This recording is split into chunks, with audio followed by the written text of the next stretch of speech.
Ouais, bon, elle a mis un débardeur, on sait très bien ce qu'elle veut. Ça se voit que t'as des gros seins, pourquoi tu les caches? Il y en a qui forcent de fou, par exemple, pour avoir une relation sexuelle avec moi. Je m'appelle Ligaya, je suis streameuse. Je m'appelle Alunéa. Je suis Xiviatio. Et vous n'avez pas idée de tous les trucs horribles que je reçois chaque jour. À partir du moment où tu te lèves en stream, où ton décolleté bouge un peu, les gens vont le clip juste pour voir quand tu t'es levé si on voit tes fesses.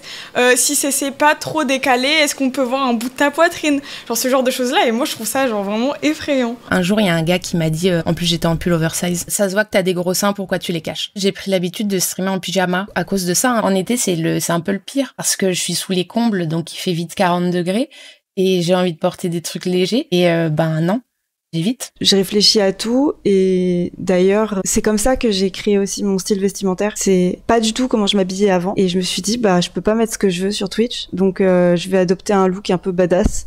Donc j'ai commencé à mettre des Doc Martens, à mettre des cargos. Si jamais je mets un décolleté ou quelque chose qui montrerait un peu ma poitrine ou qui la met en avant, au bout d'un moment je vais être mal à l'aise et je vais aller chercher un pull. Je prends des screens de tous les messages bizarres que je reçois. Et là dans mon dossier j'en ai 132 et je l'ai commencé le 30 juillet. J'ai eu des messages, des menaces de viol. Ça me traite de pute, de salope, de sale féministe hystérique. J'ai un MP sous les yeux, c'est je t'encule grosse pute, viens par ici. J'ai régulièrement des trucs qui pop, genre t'es bonne, des je te fais je te fais ça. Ouais, bon, elle a mis un débardeur, on sait très bien ce qu'elle veut. Il y en a qui forcent de fou, par exemple, pour avoir une relation sexuelle avec moi. Crois-moi, ça va te plaire et je paye 1500 d'avance. T'en as pour 10 minutes, pour 3K. Ça restera entre nous, tu m'excites trop. Quelqu'un qui m'envoie une vidéo de lui en train de se masturber. Bonjour, désolé du dérangement avec ça.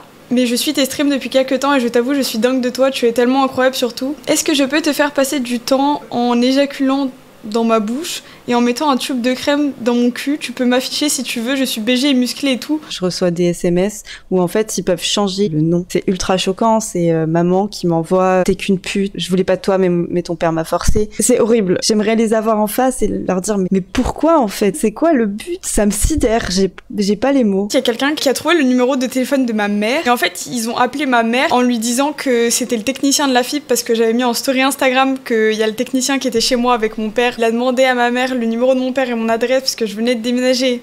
Donc ma mère elle avait pas mon adresse, elle lui a pas donné. Du coup il a appelé mon père en plein live et il lui a dit je vais violer ta fille, on va la retrouver et tout ça. Des photos de pénis, c'est horrible à dire, c'est classique en fait. J'ai arrêté Snapchat par exemple, j'ai reçu trop de dick pics. Sur Instagram, j'ai reçu trop de dick pics aussi. C'est des dégénérés, c'est des détraqués. Non, c'est vos pères, c'est vos frères, vos cousins, c'est vos copains. Ça peut être n'importe qui. On le suspecterait pas et c'est leur donner une excuse quelque part de les appeler des traqués. Moi je pense que c'est vraiment juste des gens qui s'ennuient, qui ont besoin d'attention. Il y a une question de domination en mode regarde ce que je peux faire, tu peux rien y faire et ça leur donne du pouvoir, de l'excitation et tout. C'est juste des gens qui aiment pas les femmes, qui ont un problème avec elles. Quoi qu'on fasse, ils sont pas d'accord. À moins que leurs amis, leur entourage les reprennent à chaque fois qu'ils ont des comportements sexistes. Nous, on pourra pas les éduquer, quoi. Ils nous ont souvent posé la question, oui, mais qu'est-ce qu'on peut faire? Déjà, vous nous écoutez, et surtout se remettre en question. Sur Internet, je sais pas, tu vas voir un mec harceler une streameuse, tu vas lui dire, par exemple, que c'est pas ok, le signaler, ce genre de choses. Ça me paraît surprenant qu'il y ait encore des gens surpris.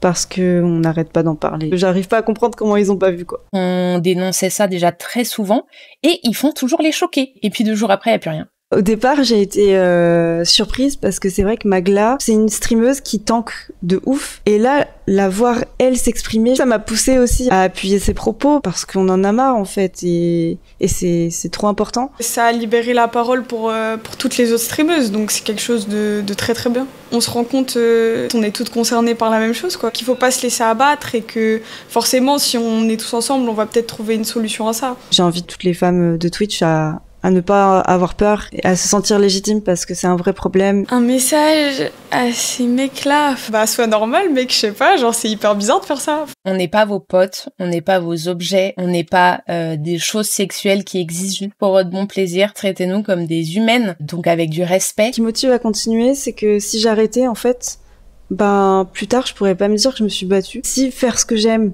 et faire de mal à personne et lancer des lives tous les jours, ça fait avancer la condition de la femme. C'est con, mais c'est vrai. Et je continuerai à le faire jusqu'au bout. Et puis voilà.